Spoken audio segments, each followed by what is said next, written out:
That's 8 in a row, I believe. The Utah Jazz get a nice win over the Golden State Warriors. This is the Hoops Nerd postgame show.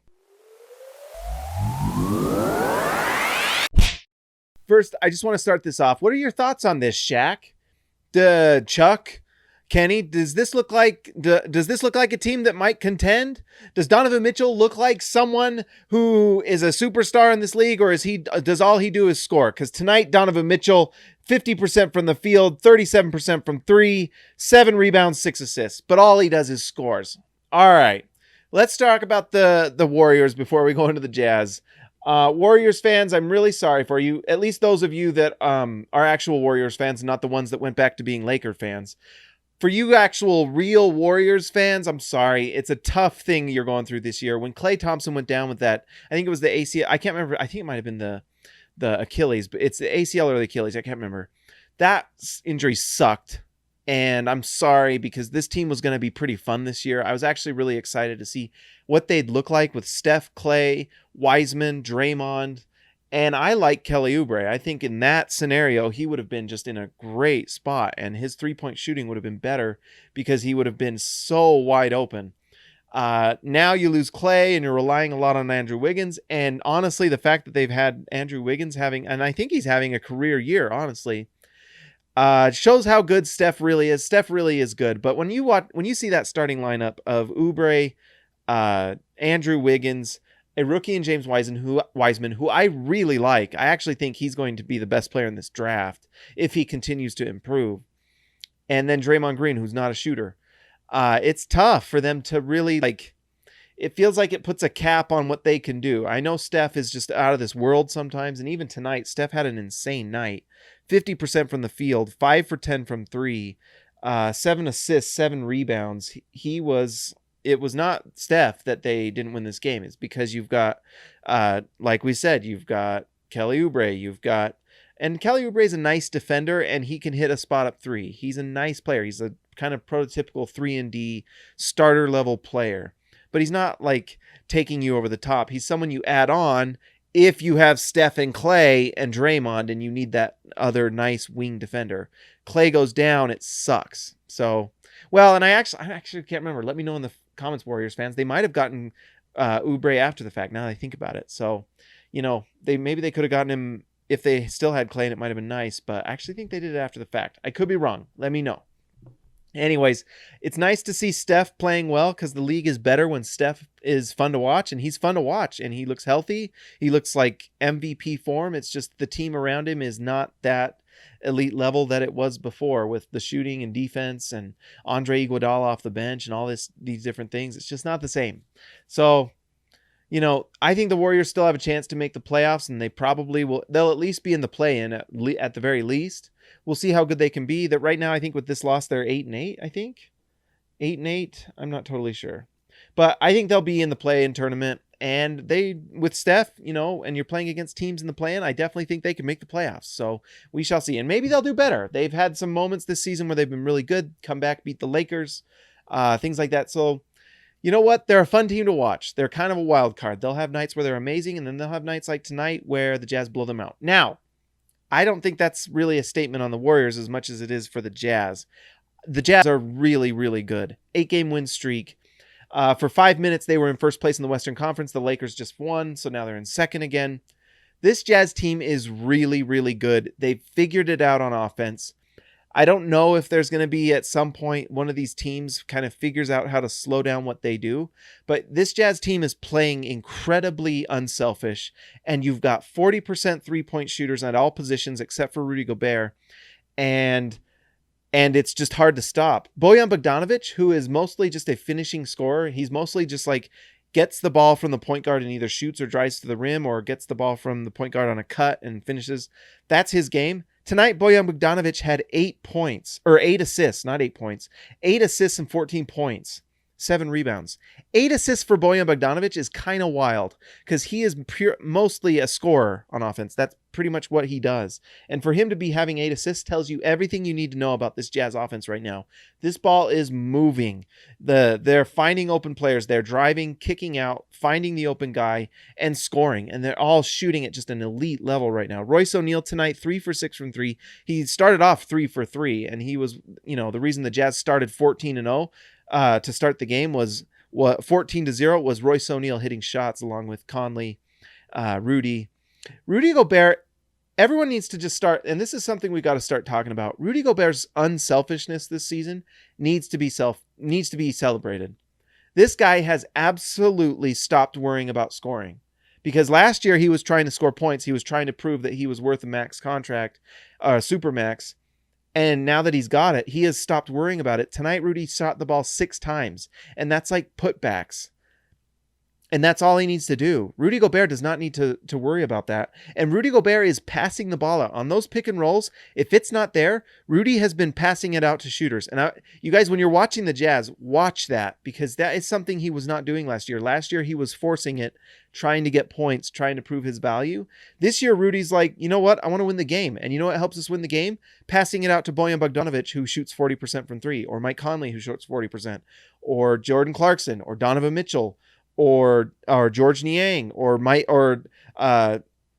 Joe Ingles. I mean, the Jazz have endless 40+% 3-point shooters, and Rudy is passing it out, and he is just as much he's just as much a part of this incredible 3-point shooting as anybody, because he's screening and opening it up. But in the pick and roll situation, he's kicking it out, and he's getting offensive rebounds, kicking it out. Tonight, 2 assists for Rudy. And that's from kickouts from the pick and roll. So it's an elite thing. It's not something that a lot of people are going to talk about, but it's a big deal, and it's creating points. I mean, that's 2 assists. That's 6 points generated by Rudy. So you look at his 4 for 6. Rudy tonight had 9 points, but then you look at the 2 assists that create 6 points. That's 11. That's like 17 points. Rudy creates or generated on his own. And he's just not seeing the ball as much. The Jazz aren't needing it. They are moving the ball so much, driving and kicking or taking the open layup. Rudy Gobert is just, they're finding just such a clear, easy way to score. And this is actually a big deal too. Last season, Utah was trying to force feed lobs to Rudy. And I know we all want that. And that's something that the Jazz should continue to do if it's there, because it's easy money. And we had a couple of those from Rudy tonight. But the Jazz aren't forcing it anymore. They are either taking the shot at the rim, or they're kicking it out to 3-point shooters and moving it to the open 3-point shooter. And they're just destroying teams. Tonight, the Jazz at one point had a 40-point lead. By the way, Mike Conley this game plus 40. But the Jazz shot, 3-point attempts tonight. The Jazz shot the 50 threes tonight, and they made 20 of them for 40%. You're shooting 40% from 3 and you're getting 50 shots. That's really good. And it's just not going to slow down. If the Jazz can continue to keep this flow going on offense, where they're finding open shooters, you're just going to continue to see the Jazz score this many points, because they are just filled with shooters. Absolutely. Tonight it was just a bonkers night with just the 3-point shooting. Donovan Mitchell, he did aight tonight, I'd say. 4 for 6. Let's see. Donovan Mitchell, 9 for 18 from the field, 3 for 8. 7 rebounds, 6 assists, 1 steal, only 2 turnovers. That's aight. You guys think that's aight? I think that's aight. I think it's pretty aight, if you ask me. Mike Conley's an all-star. Donovan Mitchell's an all-star. And I made a comment on the SLC Dunk Twitter, and all the bloggy boys out there want to make their jokes and comment. They don't watch the Jazz. So when the SLC Dunk Twitter says something that makes them raise their eyebrows, they get all, huffy about it. Mike Conley and Donovan Mitchell is the best backcourt in the NBA. It just is. Sorry. They're blowing the doors off everybody, and they're defending well. They're the best backcourt in the NBA. And you can tell me whoever you want. This team has tied for 5 minutes tonight, tied for the best record in the league, is just destroying everyone.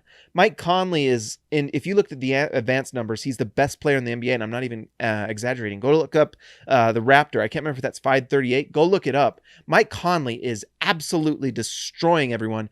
It reminds me of John Stockton. Because it reminds me of when John Stockton, when he was on the floor, you knew that offense was going to run the way it was supposed to, and the open shot was going to happen. And that's what Mike Conley's doing. He is running pick and roll to just perfection, and his shot is falling. He has absolutely figured out how to run the pick and roll with Rudy Gobert, and a lot of it has just turned into like guys going under the screen and Mike Conley's just stepping back and hitting it, and he has found such a rhythm with that. And if they go over the screen, he's driving and either lobbing it to Rudy for a dunk, which he's creating a ton of buckets. Tonight, Mike Conley assists. Let's see. Oh, well, tonight, maybe not the night to talk about it, 1 assist, but last game he had 10. But tonight, Mike Conley was 6 for 11 from the field and 5 for 9 from 3. So he's taking what's coming to him, 17 points plus 40. You know, and that coincides with Rudy Gobert being plus 38. So if anyone complains about, you know, Shaq's stupid moronic thing about scoring 11, 12 points, and Rudy had 14 rebounds tonight, guess what? Rudy Gobert was a plus 38 because he dominated the inside. So the Jazz were able to double Steph Curry all night because they know that Rudy Gobert's got the down low lockdown, and he was guarding multiple players at the same time. He is the best defender in the NBA. I mean, he had so many situations where he was guarding Draymond and Wiseman, and that allowed the Jazz to double team Steph Curry. He is unbelievable, guys. We do not appreciate Rudy Gobert enough. He is the best defensive player in the NBA. He just is. He just is. He's the best. He's so good. And then having Derek Favors behind him makes the Jazz's rotation just bonkers. The fact that the Jazz have Jordan Clarkson coming in off the bench and he's shooting just an insane amount. Tonight, only 1 for 5 from 3, but Clarkson's looked a little tired to me lately, actually, to be honest. I wouldn't mind giving Clarkson a night off one of these days and, you know, give him just a day to rest. But Clarkson's been incredible this season, and he's so good off the bench, just his scoring and his assists. He had 2 really... Like, he had that one lob to Rudy, and you've got to give credit to Clarkson for his ability to find open players and make good passes. Clarkson used to be easier to guard because you knew he was just going to try to shoot every time. And so that allows you to play him differently. If you know that I don't have to worry about him passing the ball, let's just literally double team him, you know, and nothing's going to happen. But since you know that Clarkson may throw a lob or might pass it out to an open shooter, it changes how you guard him. You can't double him. You have to respect that. And then Clarkson on one-on-one situations against bench players is a bucket every time. It just is. And he's shown it this season. He's been phenomenal. 5 for 10 from the field. So he was money. 14 points. The Jazz are really good right now. Donovan Mitchell is killing it. Royce O'Neal. I mean, I've talked about everyone. I think Joe Ingles tonight had a really nice night. 3 for 6 from 3. 3 assists, just a nice night. It's nice to see Joe Ingles get some rest because I feel like giving him rest makes him a better player. You think that having a sore Achilles was hurting his shot before? I think so. It's good to see him just get some rest, and I wouldn't mind him resting every third game and letting Aight play because that just keeps Joe Ingles fresh, and I like that. And Bojan Bogdanovic looks pretty healthy to me now at this point. You know, didn't have the greatest shooting night, 3 for 9 from 3. I mean, 33% from 3 for a bad night is pretty good. If you're a player that your bad night is 33% from 3, pretty good player.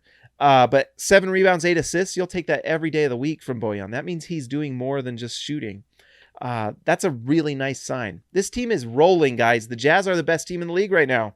They are. 8-game win streak, and it's not bunnies. These are tough teams. I mean, you know, this Warriors team has played really... They beat the Lakers the other day, came back.